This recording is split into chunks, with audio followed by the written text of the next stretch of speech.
Good evening, everyone. Today we have 89th Sunday Sahityak Satsang of iSPELL, and I would like to invite Dr. Somali Saha, Event Coordinator of this month and Vice President of iSPELL Tripura Forum, to welcome the participants and guests and introduce the Master of Ceremonies. Please, ma'am. Thank you, Brahmastra. Good evening, everyone. Respected resource person, chairperson, master of ceremonies of today's satsang, respected president of iSPELL India, respected founder, director, and general secretary of iSPELL India, respected vice presidents, coordinator, IT coordinator, all the executive members joining from different forums of iSPELL, and all the enabled participants who are joining us through Zoom platform and YouTube live stream. A cordial welcome to you all in the 89th Sahityak Satsang organized by iSPELL India. Indian Society for the Promotion of English Language and Literature, which is popularly known as iSPELL, works with the motto facilitate to elevate the taste and bliss in the field of English language and literature. Since its inception on 5th September 2020, iSPELL is organizing the continuous spell of satsangs to share and impart expertise of renowned academicians and its members.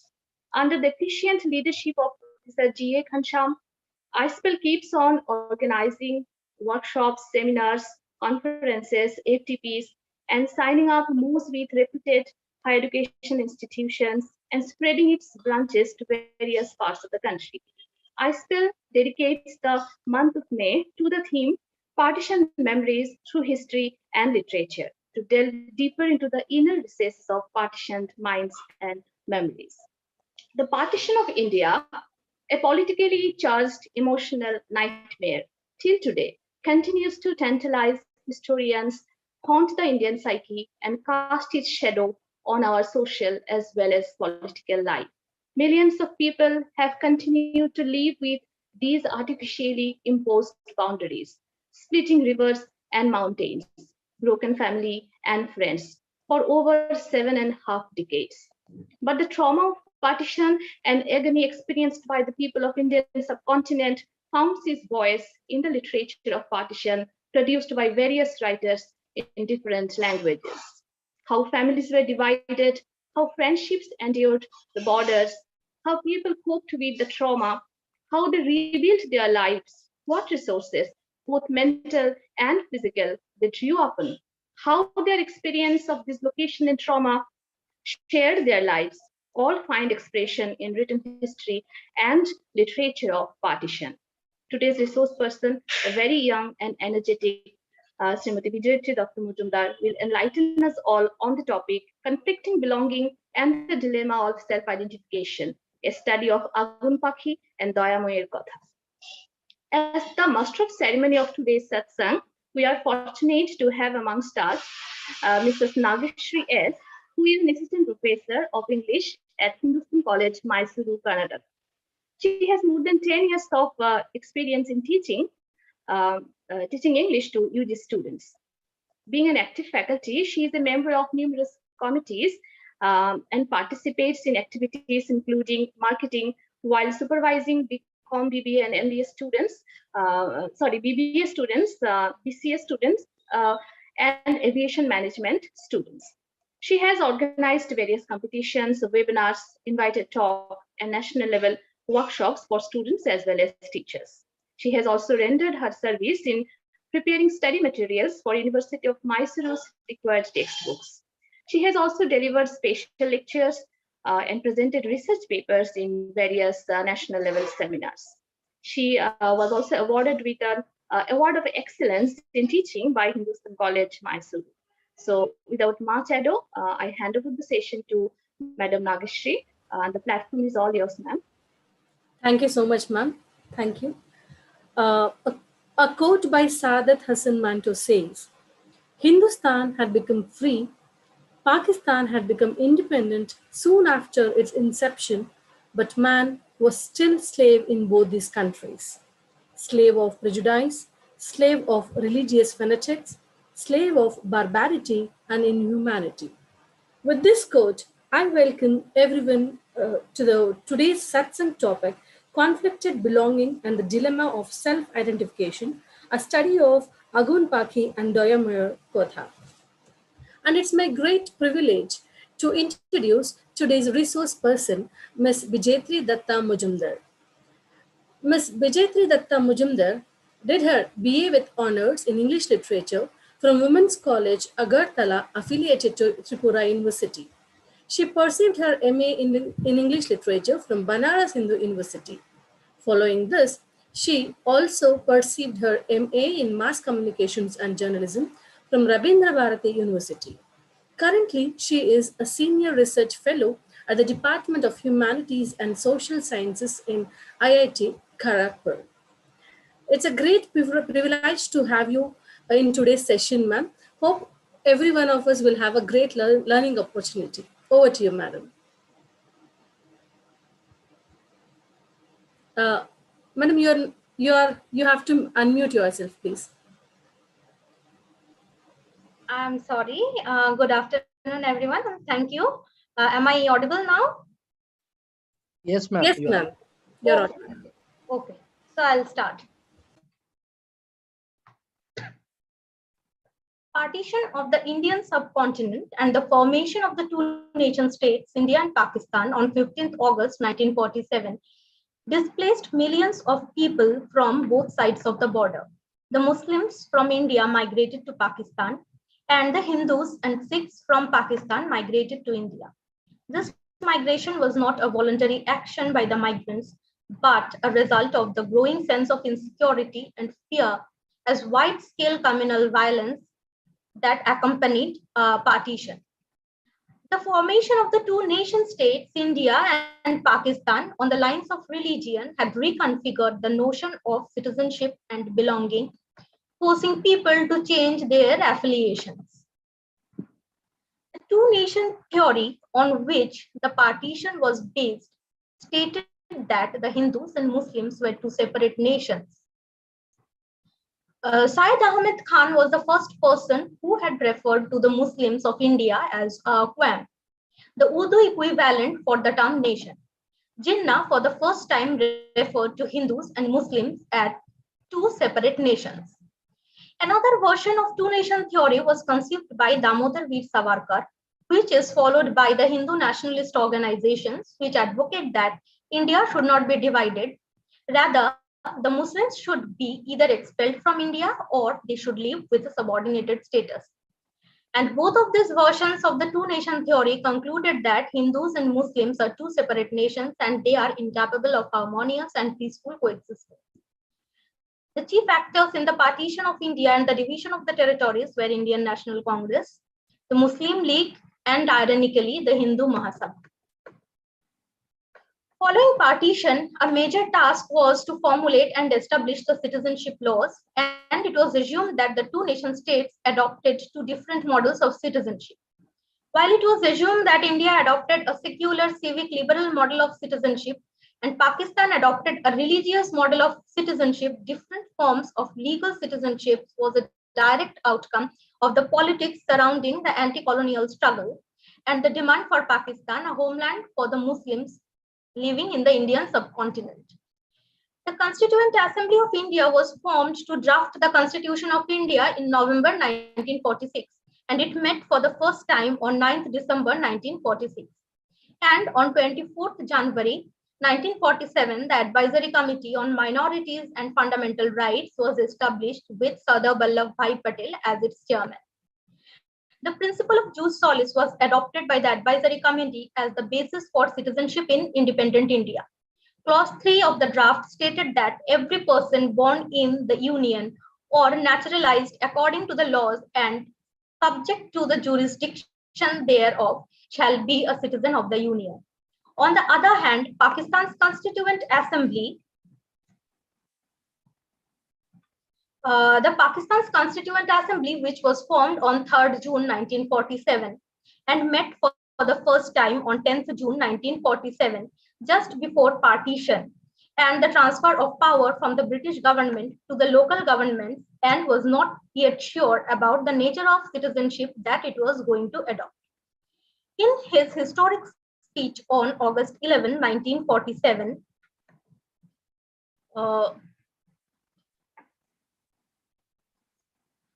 Addressing the General Assembly of All India Muslim League, Jinnah promised equal rights, privileges, and obligations to all the citizens, irrespective of religion. In a speech addressing the United States in February 1948, Jinnah declared that the Constitution of Pakistan has yet to be framed by the Pakistan Constituent Assembly. I do not know what the ultimate shape of this constitution is going to be, but I am sure that it will be a democratic type, embodying the essential principles of Islam. Islam and its idealism have taught us democracy. It has taught equality of man, justice, and fair play to everyone. We are the inheritors of these glorious traditions and are fully alive to our responsibilities and obligations as farmers of the future constitution of Pakistan. In any case, Pakistan is not going to be a theocratic state to be ruled by priests with a divine mission. We have many non-Muslims, Hindus, Christians, Parsis, but they are all Pakistanis. They will enjoy the same rights and privileges as any other citizen and will play their rightful part in the affairs of Pakistan. Jinnah had envisioned a democratic state where all the citizens would enjoy equal rights irrespective of their religion, which would still be an Islamic state. Unfortunately, Jinnah died before he could see his vision transform to reality, and the debate over what would be the character of the Islamic State continued for 7 years. A final draft was finally accepted before the Constituent Assembly was dissolved in September 1954 by Governor General Ghulam Muhammad on the ground that the Assembly had lost the confidence of people. The ulama or the religious teachers wanted Pakistan to be a pure Islamic state and didn't want the non-Muslim minorities to be the full citizens. But this view was not acceptable to the intelligentsia. A Ministry of Minority Affairs was created, charged with the responsibility of safeguarding all the citizens, including the member of the minority committee. Minority community.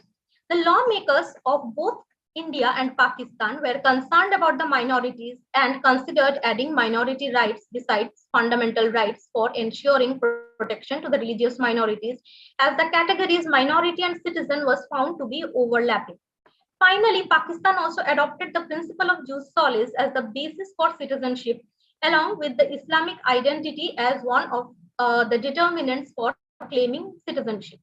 The reason behind opting jus solis as the basis of citizenship was to restore the confidence of the minorities who feared for their lives and security.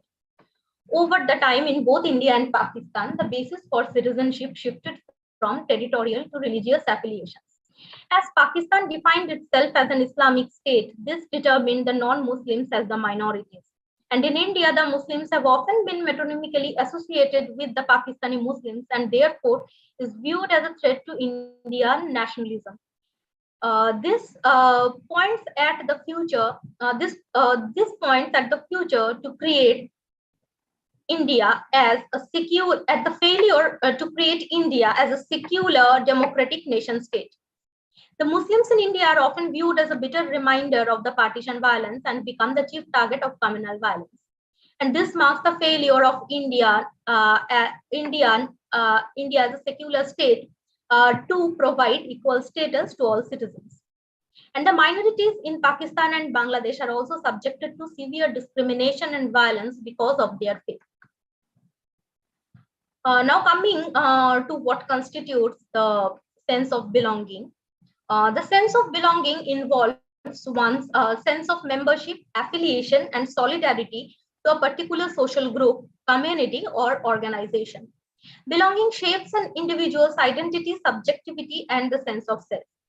Belonging is an ontological concept and it is an emotional experience. According to Craig Calhoun, belongingness to specific social groups is fundamental to the social world, and belongingness is central to the constitution of daily lives of human beings. It is impossible not to belong to social groups, relations, or culture. Real people are necessarily situated in particular webs of belonging, and people are implicated in social actions which they are not entirely free to choose. Moreover, the limits of belonging to specific waves of relationship are transcendent. This is not into a freedom from relationship, but into a different organization of relationship that creates a patchwork of new connections. This underlines the importance of the sense of belongingness in the lives of the people. One's existence depends upon one's belongingness. Sorry. As we can see that belongingness arises out of one's connection to a specific social group and through one's participation in social action. Belongingness is co-constituted through an interaction of individuals with each other, things, institutions, spaces, and certain socio-cultural contexts. Through these interactions between the self and the social world, the individual belongs, and this defines and configures what it means to belong and not belong.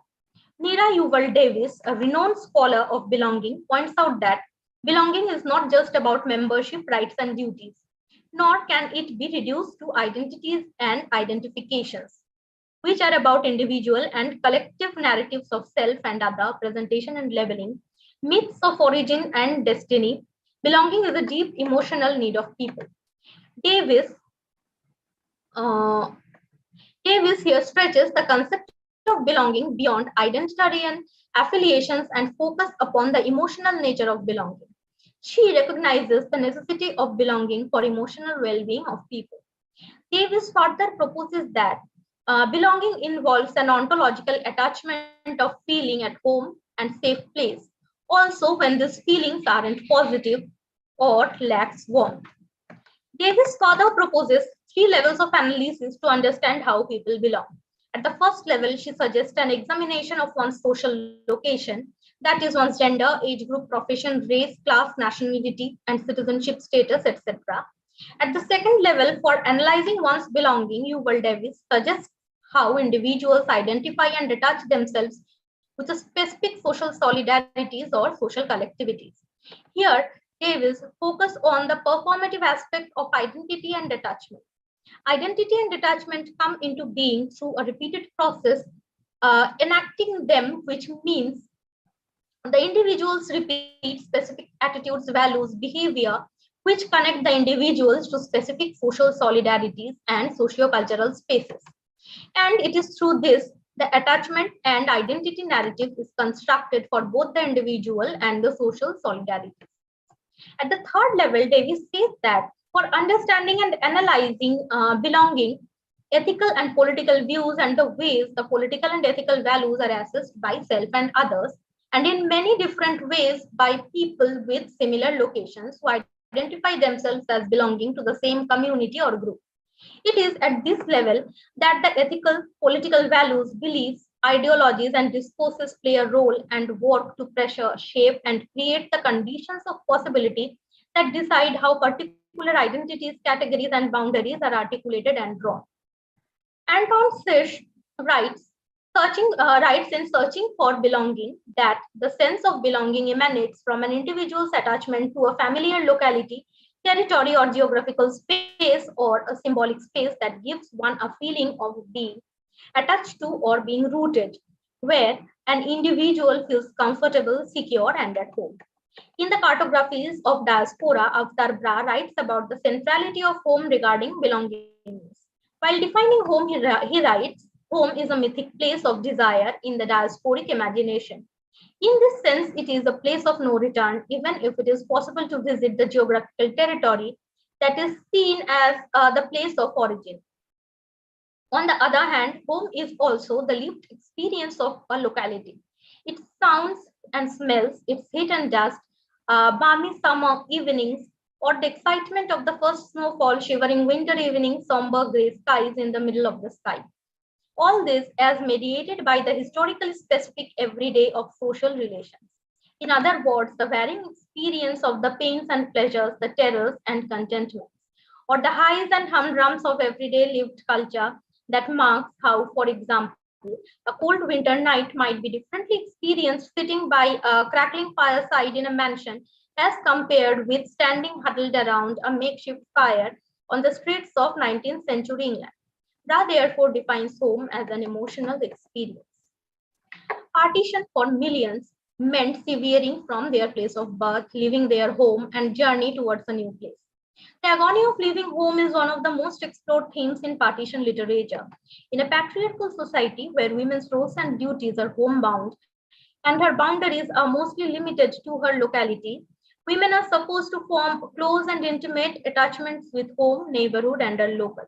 What constitutes this idea of home and belonging for a simple homebound woman?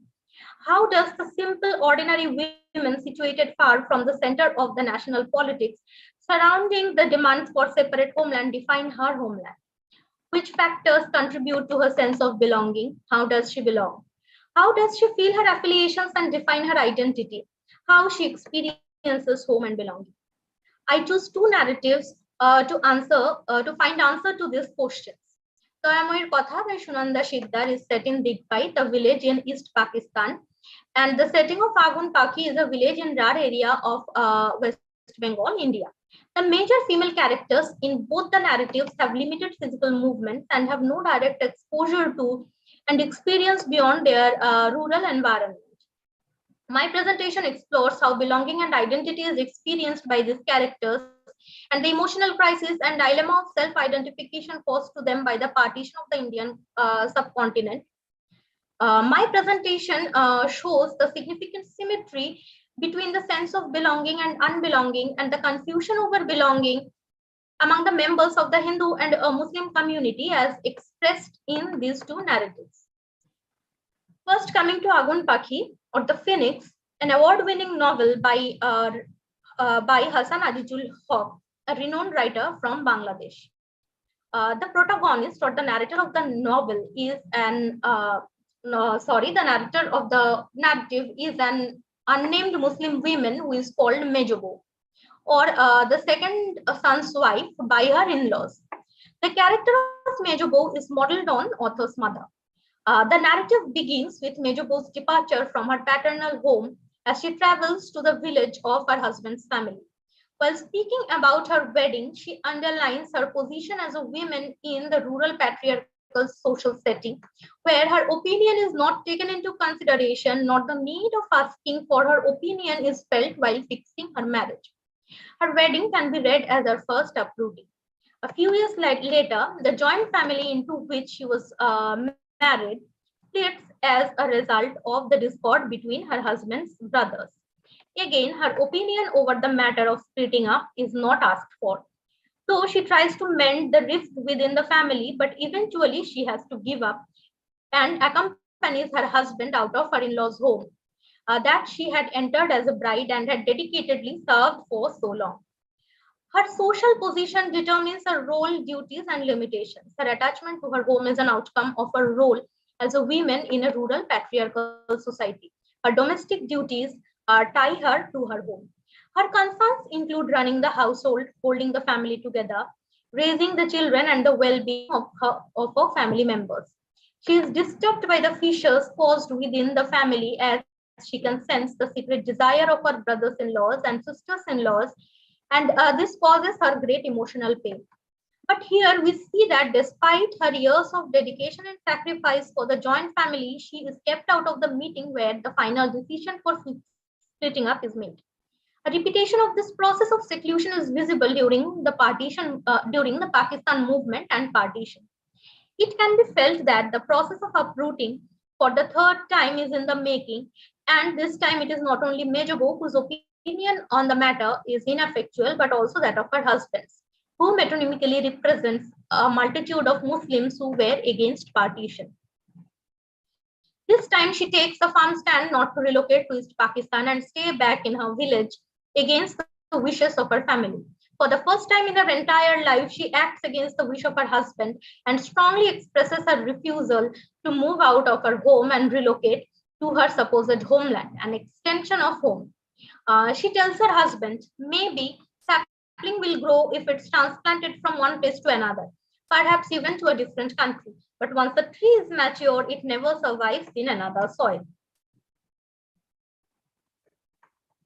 Devali Mukherjee Leonard observes here that for Mejobo, partition is latest in a long line of patriarchal oppression that conspire to uproot her.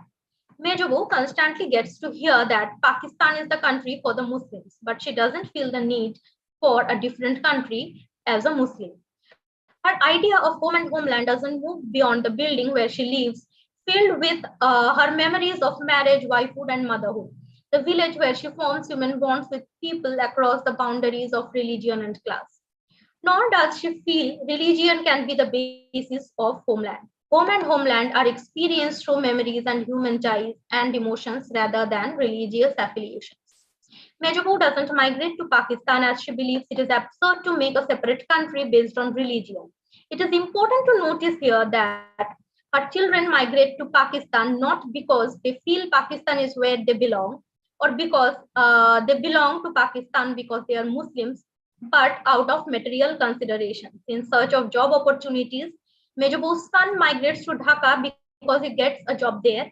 Mejobu's daughter migrates because her husband manages to get a good job there. And her husband migrates because all his relatives have migrated to Pakistan. The social world of Mejobu and also of her husband is constituted not only of religion, rather, it includes elements of human relations beyond religious identity. Soon after her marriage, Mejobu is invited by Kottama, an aristocratic elderly Hindu widow, who lovingly gives her own box of expensive jewelries to Mejobu. The jewelries are passed matrilineally and handed over from women of one generation to another. This is a noteworthy gesture by Kottama, and this event of handing over the jewelries disrupts the conventional and established idea of matrilineality, as Mejobu, who Kottama chooses as the inheritor of her jewelries, is neither related to her by blood ties or by kinship ties. Even they belong to two different religious communities. Kottama first calls her Ma, which means mother, and then, before she leaves her home, calls her Boma, which means bride mother. This is a loving way of addressing one's daughter-in-law in Bengal. She tells her, Boma, remember, you are the wife of my eldest son, but you have brother-in-laws and sister-in-laws. They are all young. Maybe I won't be alive to see them grow up. You will have to take care of everything. And then she advises Mejobu's husband to take care of her. My Boma is a golden doll. Be aware of causing her any pain. If you do, that won't yield good results. This conversation is the most common form of conversation between the mother and son and the mother-in-law and daughter-in-law, where mother advises her son to take care of his wife and the daughter-in-law is advised to take care of the household and hold the family together. Mejobu also observes that during the entire episode, Kottama makes sure that she doesn't touch them anyway. She doesn't put on the jewelries on Mejobu on her own, but asks another woman to deck up Mejobu with her jewelry. Here we can see the relationship between Kottama and Mejobu's husband transcend the religious boundaries at the emotional level, while still maintaining the practices of untouchability, defying which may invite social scorn and even excommunication at the extreme point. However, we see that these ugly practices cannot stop the formation of deep emotional bonds. These discriminatory practices do not stop Kottama to consider Mejobu's husband as her son. The relation between Kottama and Mejobu's husband is not limited to the word of mouth, but is ritually manifested in the handing over of the jewelry box.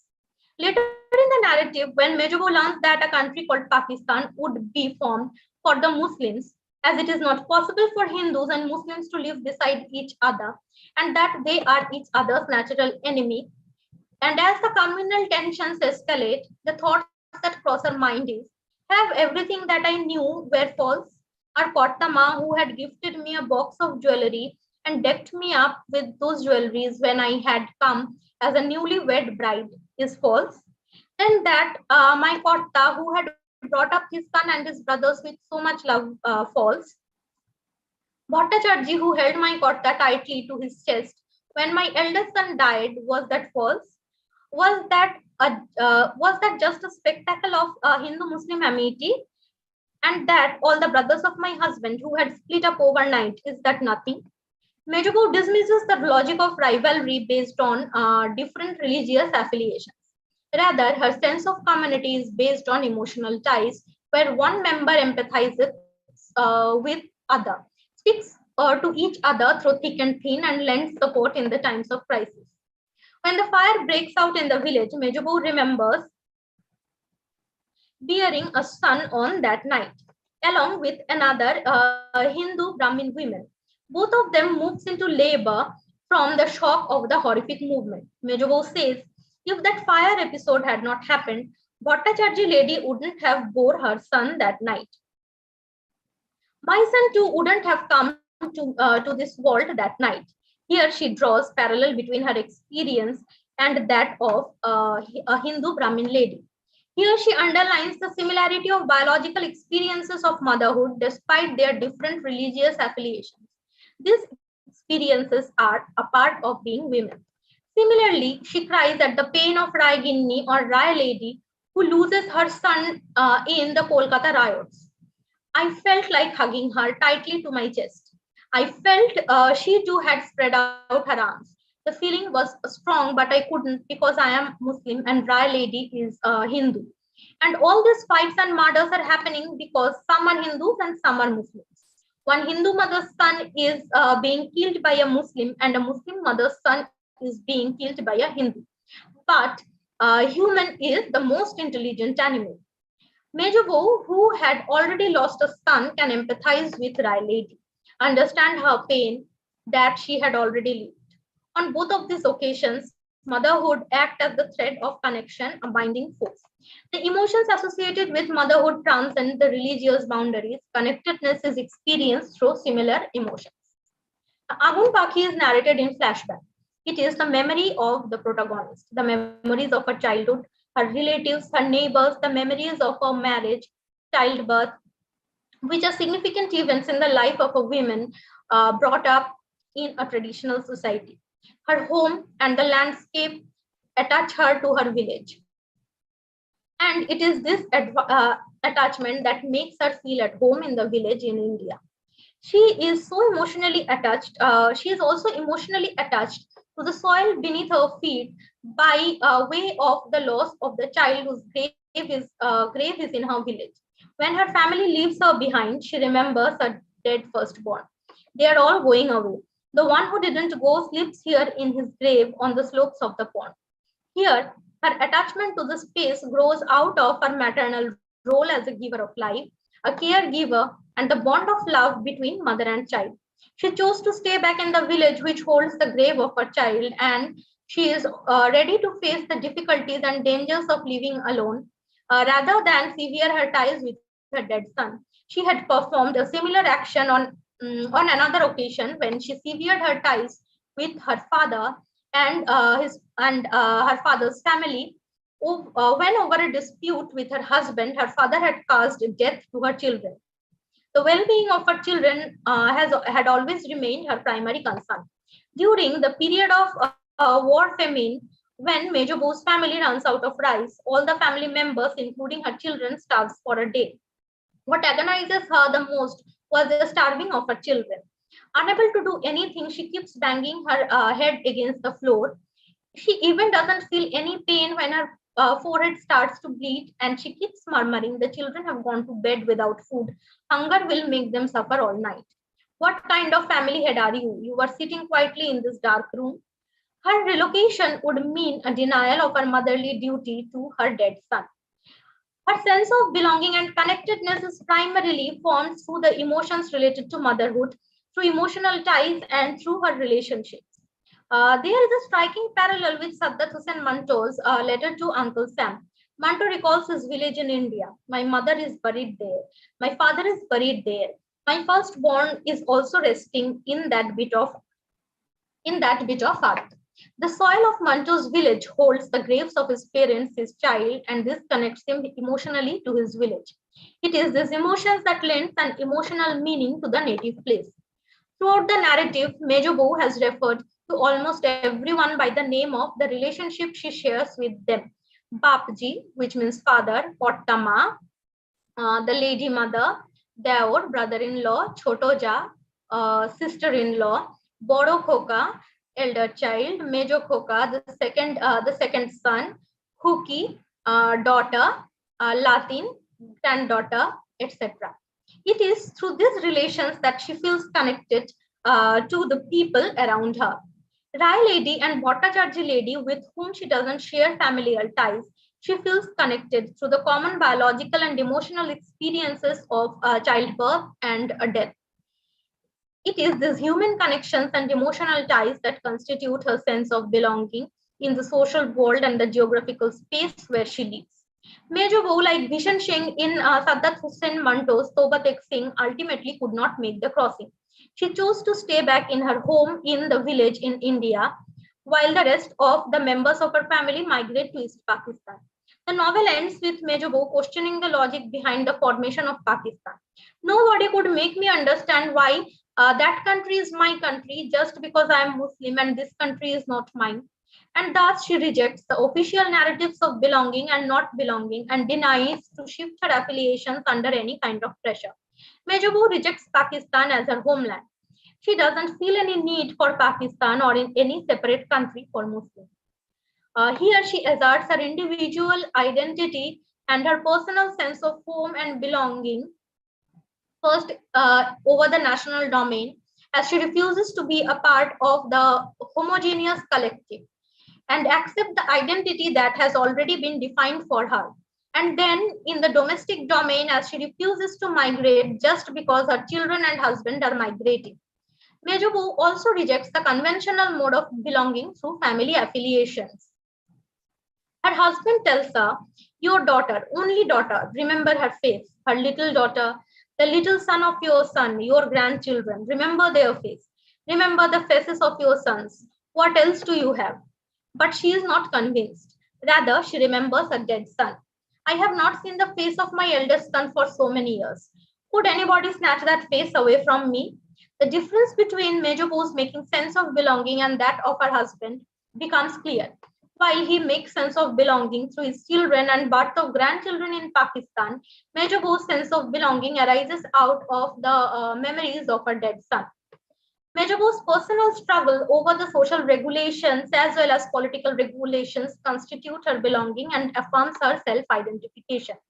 At the end, she doesn't identify herself as an Indian, but as belonging to her desh or village. For her, moving to Pakistan is not moving to homeland, but being Deshanturi, which means refugee. She questions how Pakistan is a different country. It's the same country, same kind of people, same language. Just because religion is different, the stretch of land after a certain point becomes a different country. How is it possible? It's the same stretch of land, same country, the same mango and tal trees on both sides. Then how does it suddenly become two different countries? She asserts herself as an individual entity with different sensibilities than her husband. As she says, what do I do if my husband goes there? Me and my husband are different human beings. Might be he is my own human being, my loved human being, but a different human being. And finally, she says, I am alone. But let that be. I carry everyone in my heart alone. It is these memories that constitutes her sense of belongingness, her individuality. Neither she allows the newly formed nation states to define her, nor does she allow the patriarchal regulatory norms to define her. This articulation of hers also implies a realization that her memories belong exclusively to her. And it is these memories and realizations that constitute her individuality, makes her a separate individual, and provides her identity. Doyamoy also arrives at a similar realization at one point. As I grew up, I realized my siblings and my parents are very good. But it's not possible for me to share my joys and sorrows with them. I have a secret world, and it is not possible for me to disclose this world to them. Sorry. Doyamoyer Kotha by Shunanda Shikdar, just like Agun Paki, is the memory of a narrator. In this case, the narrator is the author of the text herself. The narrative spans the memories of the first 10 years of Shunanda Shikdar spent in the village Dikpait in East Pakistan in their ancestral home under the care of her widowed paternal aunt, who she called Ma, means mother, who had named her Doyamoy. The childhood memories of the narrator is triggered by the arrival of the death news of their Muslim peasant caretaker Majum, under whose supervision she had spent a considerable time during her stay in Digpai. Dayamoi lovingly referred to him as her Majumder, which means elder brother. The social location of Dayamoi is complex as she is born to upper caste elite parents who had already shifted to Calcutta, and she grew up in a rural upper caste aristocratic household for the first 10 years of her life. The narrative is the recollection of educated elite Shunanda Shiddhar, while the narrator Dayamoi is a village girl and is integrated into the multifarious village culture. Dayamoi's social sensibilities are not yet circumscribed by the codes and gender restrictions of the Bhadra Samaj, that is the gentile society or the educated upper caste, upper middle class, upper class society in Bengal. Dayamoi describes her growing up under the care and supervision of her paternal aunt and the Muslim peasant caretaker Majum. Dayamoi forms a deep bond of love and trust with Majum. She tours around the village on Majum's shoulder, tightly clasping Majum's hair. Dayamoi remembers Majum's prayer. I said, Khoda Tala, whoever you have sent to this earth, keep them well, give them rain, give them food, keep their children well. Human beings, animals, plants, little insects, keep all of them well. The one who commits thefts, commits murder, give them insight. The content of the prayer reflects simple human needs and values. When Dayamoi innocently asks him, Dada, what would happen to the Hindus? What would Allah do to them? Dada answers me, Oh my little Daya, have you gone mad? Allah has no dispute with Durga and Lakshmi. All of these are done by humans. In heaven, they all love each other. There is no place for quarrel. While beginning her narrative, Dayamoi clarifies her subjective position on religion that she has failed to become either a Hindu or a Muslim or a Christian, and she desires to acquire the religion of love that she had learnt about from Majum. Observing Dayamoi's growing bond with Majum, Ma cautions her, reminds Dayamoi about her superior social status and the boundaries that Dayamoi is not supposed to transgress. However, Dayamoi doesn't listen to her advice. Don't forget, Daya, Majum is our labor, son of a Muslim, our caretaker, not related to you by blood. No need to mix so closely with him. But Ma paradoxically nurtures a deep sense of compassion for him. This mirrors the bond between Mejobo's husband and Pottamai Nagun Pakhi, which is based on similar emotional premises. Initially, Ma dislikes the Bihari Muslims who come and settle in Dikpai, when the exchange of population based on religious lines across the border had begun, and considers them to be the destabilizers of the pre-partition harmonious balance in the village. But ironically, when Dayamoi points out to her that Majum is also a Muslim, she glances furiously at Dayamoi and tells her that they are the Bhumiputras or the sons of the soil. She feels a deep sense of attachment with the Bengali Muslims, and according to her, they are the natural owners of the land. Ma wishes the already diverse population fabric of the village to remain unchanged. Here we see that the ideas of inclusion and inclusion, the ideas of insider and outsider is not based on religion, but by the territory of the village Dikpai. The Muslims in the village also imagines community in a similar way. For the Muslims of the village, the Hindus aren't considered to be a separate community. On occasion of Paru's wedding, a girl from a poor Hindu family, separate arrangements were done for the guests of different social affiliations. The relatives of the bride and groom's family, along with the upper caste Brahmin and Kshatriyas, were hosted in the inner courtyard and were being served meat, fish, along with curd and sweet rice. The lower caste Hindus were being hosted in the middle courtyard and were served meat, fish, and sweet rice, but not curd. And the Muslims were hosted in the outer courtyard and were being served only meat and fish. Humiliated by these discriminatory arrangements, the village Maulavi Sahib decided to leave the wedding venue. But when Yed Ali and Shadi, along with Biren Paru's father, explained him that these arrangements are due to lack of resources and money and not to intend insult, he comes down and says, We all wish for a happy married life for the girl of this village. And he finishes his food. The villagers of Dikpai emerges like a single community despite the diversity and differences of caste, religion, and different economic status. The village here is acting as the basis for the formation of an unified community. Here, the village comes forth as the basis of community affiliation rather than religion. Like Mejubo, multiple uprooting has also been a part of Ma's life. First, when she was married in her childhood, she left her natal home to live with her husband and in-laws. Second time, when she eventually returned to her parents, to her paternal home, uh, sometimes after she was widowed. And finally, during partition, when she had to migrate to India. And on all these three occasions, the decisions were not made by her. While Mejubo resisted the imposition of her husband and family's decision to make her migrate to Pakistan, Ma crossed the borders and went to India. She suppressed the pain of uprooting, and her pain was manifested in silence. When it is decided that Ma and Doyamoi would relocate to Hindustan, as being Hindu, it is Hindustan where they properly belong. According to the foundational theories of the nation states, Ma starts to make her preparations to relocate. She starts to sort things as what was useful and unuseful, what could be carried along and what could be given away. Doyamoi describes in details the things that Ma had in her collections: bowls made of goat skin, coconut shells, jute string bags which she gives away. The wooden temple of their home was immersed in the river, and Ma carries with her the pillows made of cotton from the shimul trees of their garden, chonamuk pulse, ghee or clarified butter, the kathas or homemade cloth blankets, and the utensils made of brass and stone.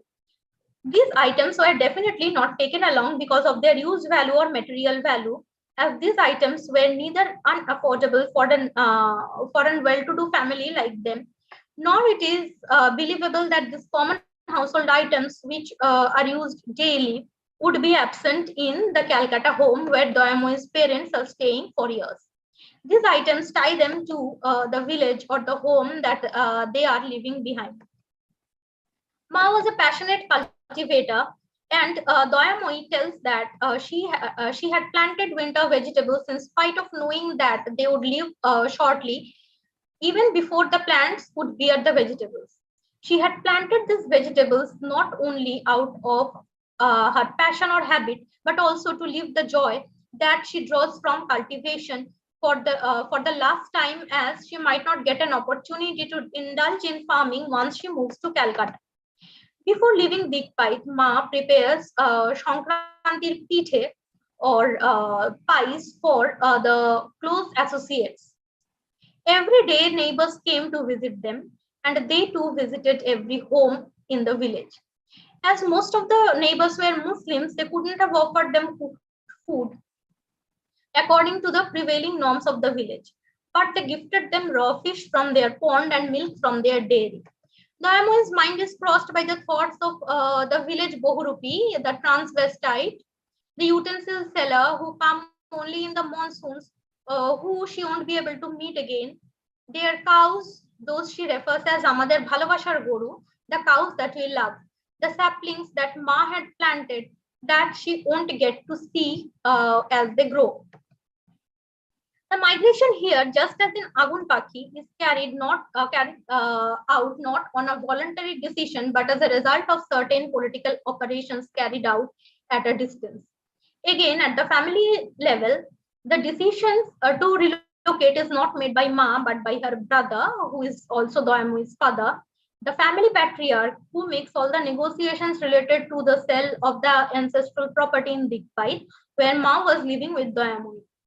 While Mejubu resisted, widowed Ma did not. But the pain of Ma manifested in her silence. About the day of separation, Doyamui writes, on seeing Ma's face that day, I had resolved in my mind that I will never articulate a word about Desh to my mother. The topic of Desh remained unarticulated between me and Ma.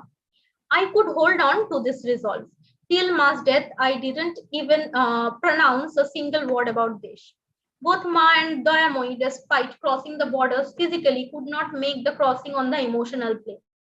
This again reflects the condition presented in Vishen Singh in Manto's Toba Tek Se. It is noteworthy that as the day of departure advanced, Ma's dislike for the Bihari Muslim migrant neighbor Shamsher disappeared. She calls him and offers him the produce from her farm. She father tells him to consider the vegetables as a gift from his sister. And at this moment, tears well up in both of their eyes. Dayamoi says Ma didn't repulse away from Shamshed Chacha anymore. Ma is going to be a refugee. Both of them cried. This line captures the pain of uprooting that is felt alike by both Muslims and the Hindu refugees, and how partition reduced both of them to refugees and dissolved their individual identities. While Majumder rejects Pakistan while still identifying herself as a Muslim, so does Dayamoi's Ma while identifying herself as a Hindu. For her, Dikpait remains her Desh, the place where she belongs. From where she was forced to migrate, she does not identify herself as a Hindustani. The pain of uprooting is so intense that they carefully abstain from mentioning a word about Dikpait that Dayamoi also refers to as Desh or country to avoid the rekindling of the pain of uprooting. Though this is not mentioned in the text, what prompted Dayamoi's father to migrate to Calcutta with his family, but the availability and accessibility of better opportunities in the city is implied.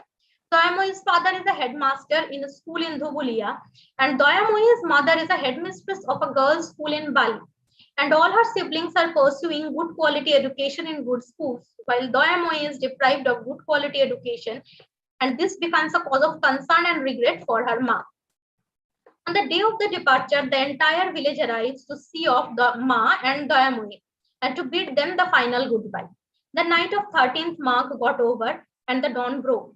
We went to take bath in the market pond so that we could meet everyone. Ma wiped her tears and cooked for us, but neither Ma nor I could eat. Our courtyard is filled with people, everyone is crying profusely. Modina Bhabi had come with her 15 days old little son. She tells me, Daya, please don't cry. Come back to this village after you finish your studies.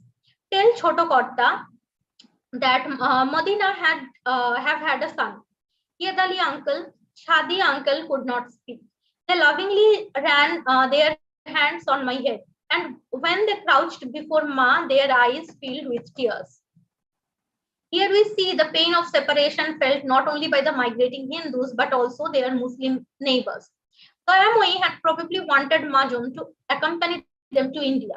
Regarding Dada, Ma told me that he will come later, but Ma knew that Dada won't come, and Dada also knew that, and therefore he had fallen ill. He was burning with fever that everybody asked him not to come to the railway station in Bausi. But when all the people from the village came with us till Bausi, Dada also came. We sat on the train and everyone started to cry. For little Doya, it is unimaginable to separate from her Majum Dada. And for Majum too, it is extremely painful to part from Dayamoi. Majum too couldn't tear away from Dayamoi, and he too is filled with memories of Dayamoi. And this gets reflected in his act of selling his cows, his only capital, to collect the money needed to travel to India only to meet Dayamoi after so many years. The genuine attachment of the Muslim neighbors is visible as they accompany Ma and Dayamoi to the railway station in Bausi just to spend a little more time with them and break into tears at the final moment of separation when Ma and Dayamoi step into the train. One of Ma's major concerns during her stay in Dikpait was to hand over Dayamoi to her biological parents in proper health and shape. She was aware of her position as an adoptive mother, which is not considered equal to the status of biological mother despite her genuine love and care for Dayamoi and her strong attachment with her. Also, for Dayamoi, she always remains her mother. Sorry. Dayamoi confesses that the attachment she feels for her Ma is deeper and different from the way she feels for her biological mother, who is an educated and sophisticated lady, a headmistress in school.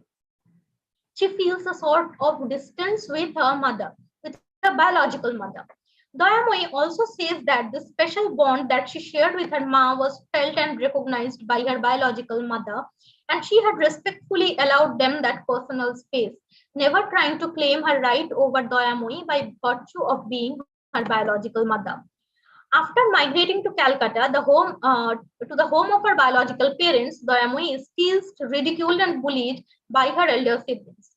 Dayamoi says, "This Dada, this elder brother, in this home is not good at all." Dayamoi's search of belonging ends with her realization that she doesn't feel any emotional tie with her city-bred siblings. She tells Ma, "Your nephews and niece might be educated, but they are scoundrels. Their parents haven't brought them up to be good human beings." Now, this is also a critic of the education and lessons that her siblings have received in the city, which is in sharp contrast with the lessons of humanity and harmony that she has learned from her Majumdada. Antonish had connected the feeling of comfort and security with home, belonging with home and belonging. We can see that these feelings are missing in the very home of Dayamoi, which is considered as Dayamoi's proper home according to the established conventions. Now, on hearing this, Ma secretly beats her and threatens Dayamoi that she will leave her and go away to her village, Dikpait, if Dayamoi ever articulates this on any other occasion in future. Ma probably acts in this way out of the fear that the blame of distancing the child from those to whom she belongs by the established norms and conventions would fall upon her.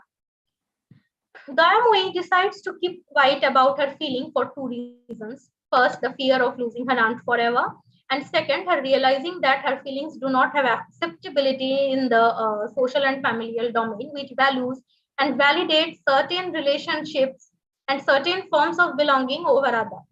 Therefore, expressions of such feelings would be met with scorn and ridicule. The stark difference between her deep filial bond with the poor peasant caretaker Majum and the emotional distance with her own elder brother becomes visible. The social position of Majum and Dayamoi is widely distanced by caste, class, and religion. And as per the two nation theories, they are supposed to be each other's rivals. Both Majum and Dayamoi transgress the boundaries and discourses of belonging established by the state. Many years later, Majum comes to India to meet Dayamoi, now adult and married. Poor Majum doesn't hesitate to sell off his cows to collect the money needed for traveling to India.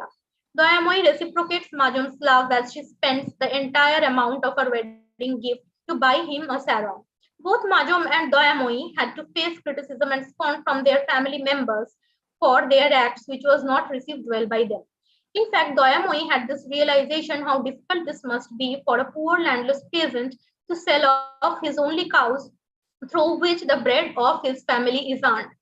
She was also aware that he will have to bear with the anger of his family members for whom it is natural to consider the act of selling of the cows as nonsensical by risking their daily bread for meeting an estranged lady in India.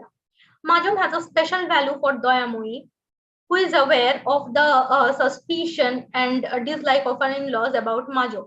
And she too is ready to ignore their disapproval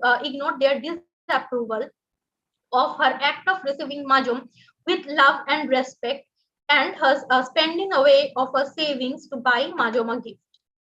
This act of Dayamoi, a homebound Hindu wife, is no less daring than that of Majum's act of selling his cows. Both Dayamoi and Majum transgress the visible and invisible boundaries between them. And in this transgression, they leave their feeling of warmth, of security, of home and belonging. Dayamoi feels Majum as his Dada, that is elder brother, more strongly than she feels about her own Dada. After years of migrating, the news of Majum's death inspires a spring of memories that she confessed she had been living in denial of. When any news of East Bengal appeared in any newspaper or anybody raised the issue of East Bengal, then East Bengal was fighting against Pakistan for independence, I would refuse to listen to them. I would try to mind myself that the memories of the 10 years before 1961 have been erased from my mind, as if my life had started after 1961, as if my friends and relatives are here. I have tried to deny that period of my life completely. If my tears tried to erupt through me, I had suppressed it strongly. This denial is a mechanism to cope with the new circumstances. But the feeling of comfort, security, of being at home is not felt by her. as she writes that after crossing the border, she had very soon found a secure and trusted haven. When I came here splintering through the border, then very soon I found a trusted haven. Gradually, the bond grew and the foundation of that haven grew stronger. Like many, I too sought refuge in Rabindranath Tagore. What's noteworthy here is that she didn't seek comfort in her relatives and friends who she met after coming to India, but Rabindranath Tagore, the celebrated Bengali poet who is loved alike in Bangladesh and the Bengalis of India. These identity formations challenge the notion of an unfragmented, unified, homogeneous national community. The conventional notions of affiliations of belonging based on family, religion, and a nationality.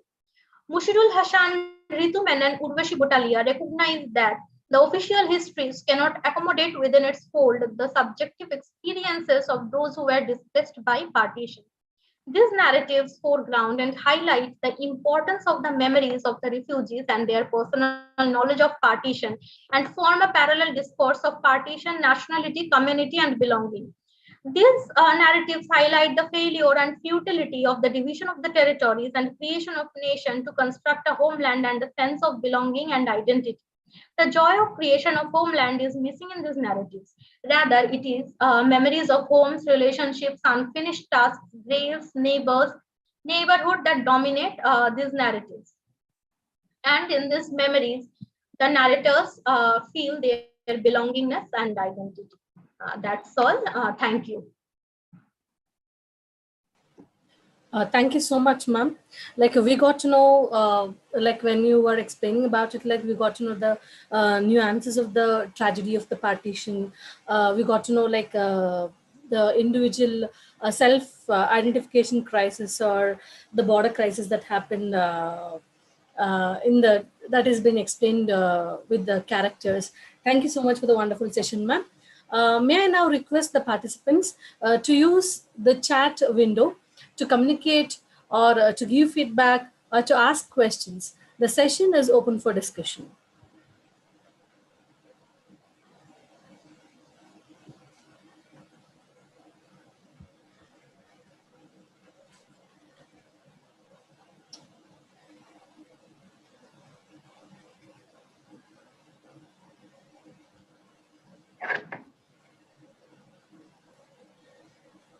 The participants.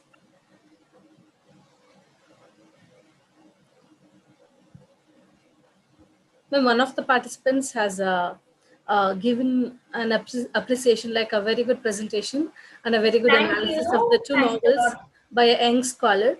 And Dr. Captain Indrani has appreciated by telling that it was a very informative deliberation. Thank you, ma'am. Thank you, ma'am. I request the participants to use the chat window if at all you want to interact, give feedback, or ask questions related to the topic.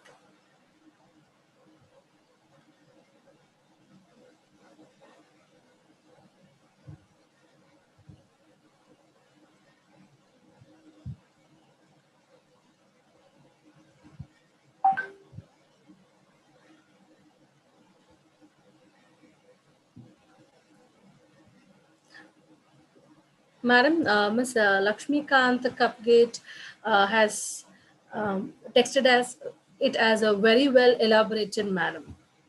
Thank you. Thank you, sir. Thanks a lot.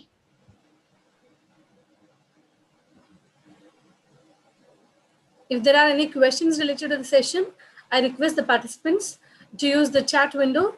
If you can write down the questions, I'll read out the questions on your behalf and madam will answer it.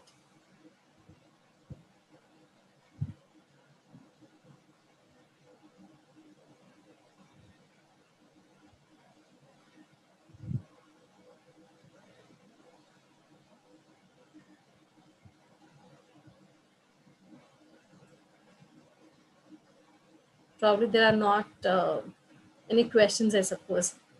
It's fine. Somali ma'am, Dr. Somali ma'am. Yes, ma'am. Ma'am, should we wait for a few more minutes? For the questions, or shall I continue with the session, ma'am?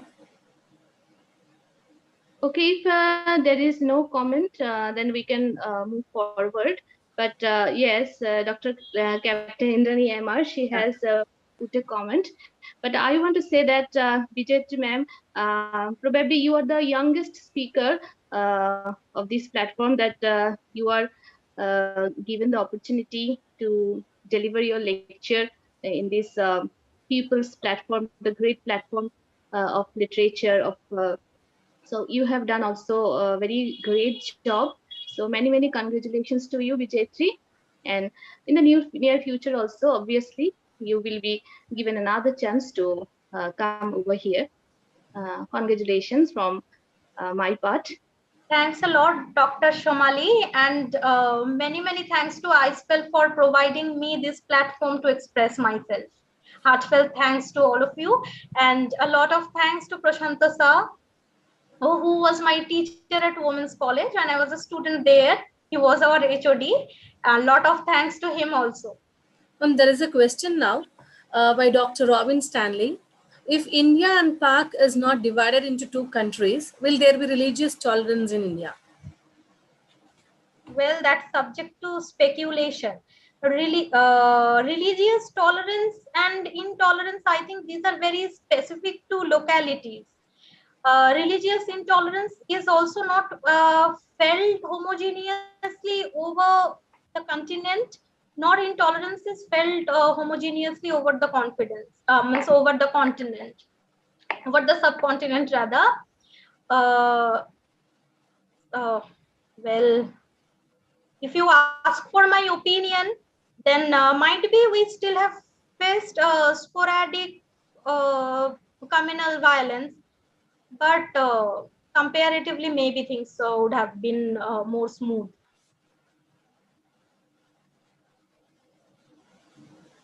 That's all. Thank you. Thank you, ma'am. So we'll just wait for a couple of minutes if there are any questions. Yeah, sure.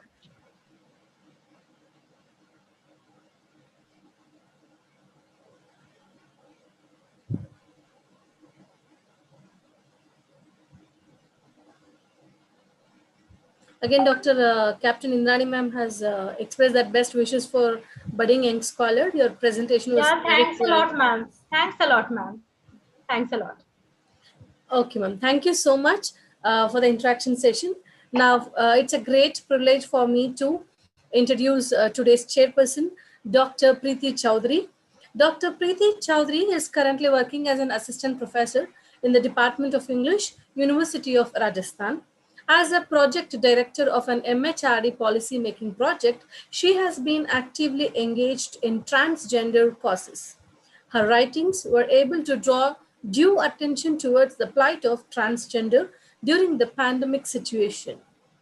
Besides this, she has 2 books to her publication credits, among which one is a poetry collection, Shrieking Silences.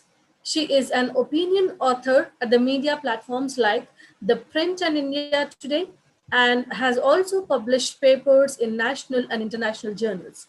Apart from her academic and administrative responsibilities at the university, she keeps on working for transgender welfare causes and continues to contribute her pen for the same. She has also contributed to the policy regarding the same, and this is why she also likes to refer herself as a trans ally. With this introduction, now I would like to request the chairperson of the session to take over the session. Thank you, ma'am. Thank you for such an elaborate introduction. And I would start by congratulating Ms. Majumder for such an elaborate presentation. Thank you, ma'am. It was really wonderful and very well woven, I must say. So since I received the title of the talk, I was trying to get a copy of both the works. But unfortunately, I couldn't get Agun Pakhi's English translation, The Phoenix, at any platform. So I was looking forward for your deliberation and your presentation to know about Agun Pakhi, and to I couldn't get much idea of it, but your presentation was really thorough. And now I have an idea of the tenor of the work. Again, though I made Kotha's English translation a lifelong ago, I got a copy and I transported myself to a 10-year-old journey, like 10-year-old's journey of this partition conflict, from where she is uprooting herself from one place which she calls home, or desh as you call it, and then she relocates herself to a different place, and then keeps that uh, and keeps herself devoid of even nostalgia of that place. So because she keeps it intact, and she suppresses that feeling of nostalgic feeling, or remembrance of that particular place where she spent her 10 years of lifespan. So she migrates from East Pakistan to West Bengal in India, and then how she moves on. So again, your deliberation started with citizenship laws, and you drew a very wonderful timeline of post-partition or post-independence constitution making, and how the two countries were building upon the administrative powers. And there was one very good statement which I like, that the citizenship changed from territorial to religious paradigm. So from territorial to religious, like that citizenship. So what is important? Who are we? It again brings us to the issue of identity. What makes our identity? Is religious identity our identity, or it's spatial identity which makes us or makes our identity? So that conflicted notions of identity again comes back from this. And again, you talked about sense of belonging, which is an ontological concept. Again, sense of belonging. So here again, that identity crisis, placing yourself, rooting yourself, and concept of home comes in. So where do you find yourself rooted? Home is where we belong to. So do I belong to this place which they call as my home, or I have a separate home? So again, the idea of home has been very much talked about, and there have been like critical discussions on the idea of home. And again, geopolitical, critical issues, geocritical theory, I would like to suggest all the scholars who are working on this partition literature, that there is this very wonderful thread of theory, geocriticism, where we can discuss how boundaries make the narrative. And partition literature can also be a subject of geocritical research, where the spatial temporality can be studied with reference to the geographical spaces, and which keeps on changing according to the temporal differences. Spatial, like geographical spaces, the space which boundaries which we talk about, and how they keep on changing. As you say that the protagonist, or the Mejabu, I guess the lady's name was, that she says that if there are mango trees, if there are the same trees are there, similar things are there, then how can the countries be divided? How can there be two separate countries? So in the same way, how these geographical spaces, they keep on changing with this concept of time and space, they again intersect. And like there was India, Hindustan, which was one country, and with the time this geographical space called India kept on changing, and it's sort of went to limit itself to a more Hindu nation, and then there was a separate divide of Pakistan as a country, which was a Muslim nation, and then again Bangladesh. So how with this special temporality, this geographical space changes. So I guess this kind of criticism, geocriticism, or the study of tempo speciality, this can be like added in the works, and which we also observe in these works which talk about Bengal, partition of Bengal. And Bengal, again, I was reading something, and I found this statement very apt in case of Bengal, that the memory of partition for Bengal is not 1947, it's 1971. So later on, Bengal has faced two partitions or post-independence, when the British left us as colonies, and then East and West Bengal, and then like East Bengal, which was again part of Pakistan, and then again there was this independence from Pakistan in 1971. So that partition, so there was this very nice article which said that the memory which largely shapes the cognizance of Bengalis is that second partition, which was of East Pakistan coming up as another country, Bangladesh, and then there was this divide. I would like to be enlightened upon this if there are some counters on it. So yes. And again, to what Edward Said says, that geographical inquiry, we can move forward to this geographical inquiry into historical experience. So Edward Said advocates that it's not just only about separation, and it's altogether a geographical inquiry, how things shape up, why there was a need of this partition, why there was a need of another nation. We were struggling together for independence, and how suddenly this need to get separated from our own filial people came up. So that can be probably explored through the experiences and displacements of the characters, and how their cognitive mappings play into the present works. So there are these cognitive mappings of character of Doyamir, and then Ma, and if we talk about Agun Pakhi, then there are all the characters who are like, we find them locating and dislocating and trying to locate themselves and dislocate themselves again and again. So if we talk about Mezabu, then she dislocates herself first because of marriage, and then other things, like then there is the systemic or political partition or political dislocation, which is again pressurizing her to move out, which she takes a stand on, and she says that no, I'll stay here, to which her husband says that how come you have started knowing so many things? Then she says that I learned it through my experience, I now know one or two things.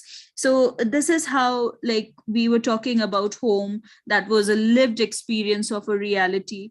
And untouchability, yes, there were few instances in Dharmir Kotha that where Dharmir says that we were friends, we used to go on vacations, but used to eat separately, and we used to go in separate boats. So that was the concept of untouchability which comes in. Then also belonging. So belonging, again, as we were talking, that how, what is belonging? We might feel ourselves completely uprooted from one place that is supposed to be our belonging, right? And that may be true in the roles of, again, there is this theory of domesticity which is applied on women, and which again can be applied on both of these works, Agun Pakhi and Doyami Kotha's, Mejabu and Ma. So how they have been domesticized, and that domesticity has is so much implied upon them that they are not able to get themselves out of it.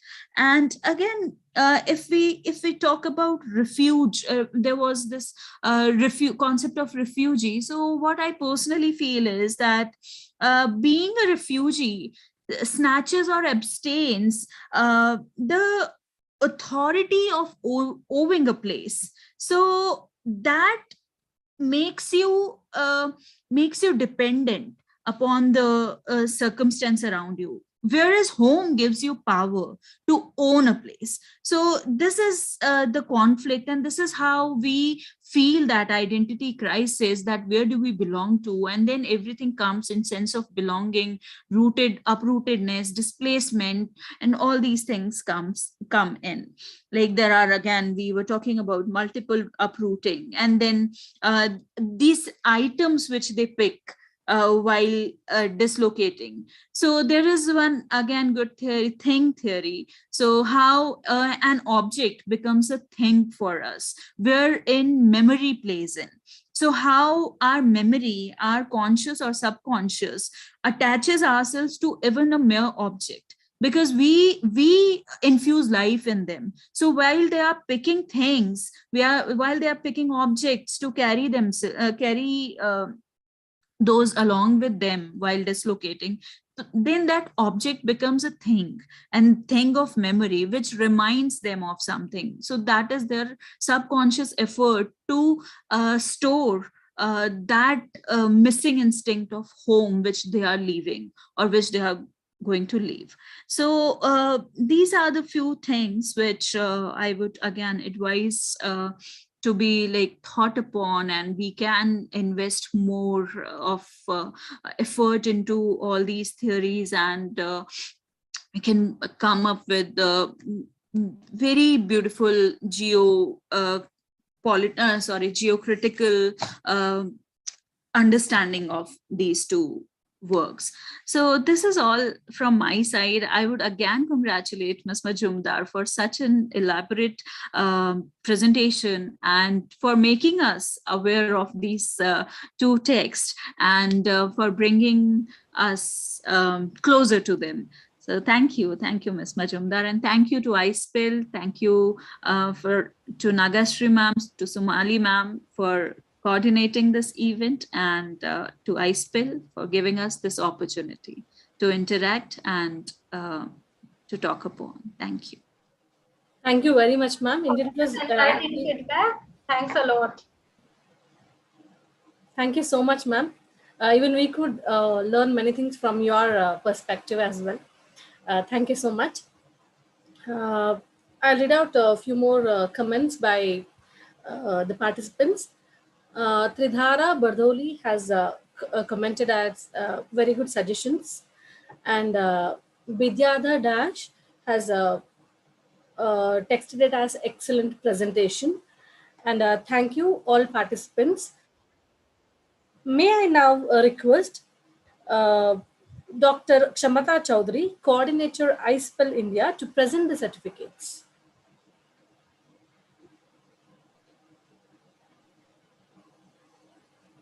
Good evening, everyone, and I'm really thankful. I don't have the certificates. You have the certificates, Somali ma'am?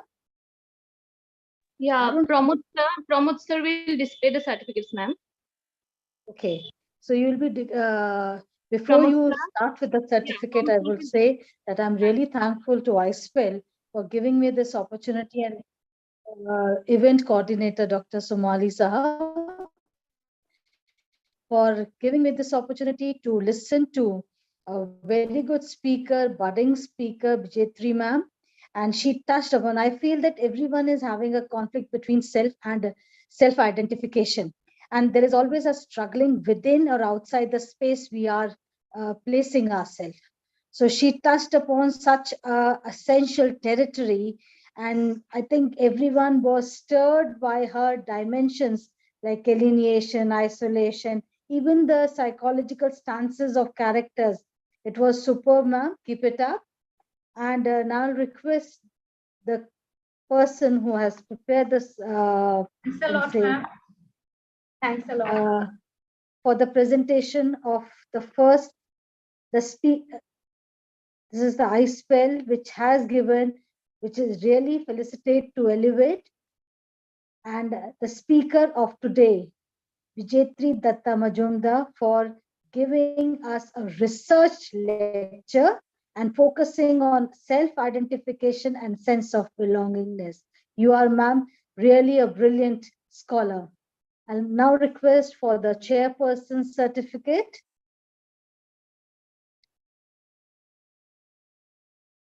Thank you, ma'am, for giving us insight about what ma'am said. Dr. Preeti Chaudhary, the chairperson of today's West Bengal Sahitya Forum. Tirupura's forum. Sorry. I'll now request for the Master of the Ceremonies.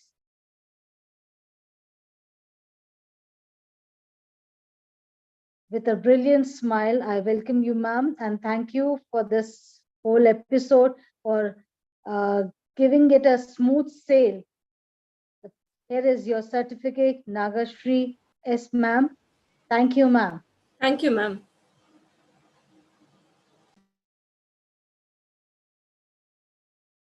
So we'll be meeting tomorrow again at 2 p.m. And tomorrow we have our keynote speaker, Tanveer. So let's see how this filmmaker and author of Bangladesh again revives us in different dimensions and stir us. Thank you all. Have a beautiful Saturday.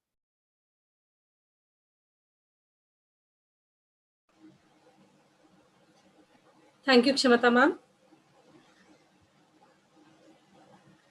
There is a quote which says, saying thank you is more than good manners, it is good spirituality. May I now request the event coordinator, Dr. Somali Saha ma'am, to present the word of thanks. Render the word of thanks, sorry. Yeah, thank you, Nageshri ma'am. First of all, I want to congratulate today's keynote speaker, the youngest one probably.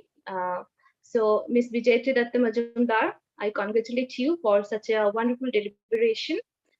You have shown us how the texts Agun Pakhi and Dayamayur Kotha represent the partition experience of the characters located far away from the sphere of partition politics. Thank you for your lovely presentation. I want to extend my gratefulness to Dr. Preeti Chaudhary, chairperson of today's session. Ma'am, you have highlighted different concepts of home, identity, space, time, which are intertwined together in the theme of partition. You have brilliantly summed up the whole deliberation, and you have also just put forward your observation and perception regarding the theme. So, ma'am, thank you so much for your being with us as the chairperson of today's session. I want to extend my gratefulness to the MOC of today's session, Nageshri ma'am. You have very sincerely just gone through all the ceremonials of today's session. Thank you so much. I would like to sincerely thank the efforts of Dr. Prashanta Chakraborty, the Vice President of iSPELL India, who have designed all the sessions of the month of May. And thank you, sir, for your efforts. My sincere gratitude goes to Dr. Shamata Chaudhary, coordinator of iSPELL India, for presenting the certificates to the keynote speaker, chairperson, and MOC as a token of love and appreciation. Thank you, ma'am. My honest thankfulness goes to Mr. Pramod Dhengal, IT coordinator of iSPELL India, who is instrumental in giving iSPELL exposure to the academia through online platform. Thank you, sir, for your efforts. I sincerely extend my words of gratitude to Professor Anupama Vora, President of iSPELL India, and Professor G.A. Ghansham, Founder, Director, and General Secretary of iSPELL India, for always being with us with bountiful blessings and encouragement. I profusely thank the Vice Presidents, the Joint Secretaries, the Executive Committee members, and all the members from different forums of iSPELL for being with us.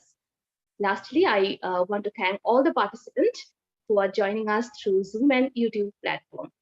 This is all from the 89 Sahityik Satsang. I heartily request all of you to join us tomorrow at 4 p.m. for the 98th Sunday Sahitik Satsang with Mr. Tanvir Mukamil, the famous film director and author from Bangladesh. Till then, stay safe and connected. Bye.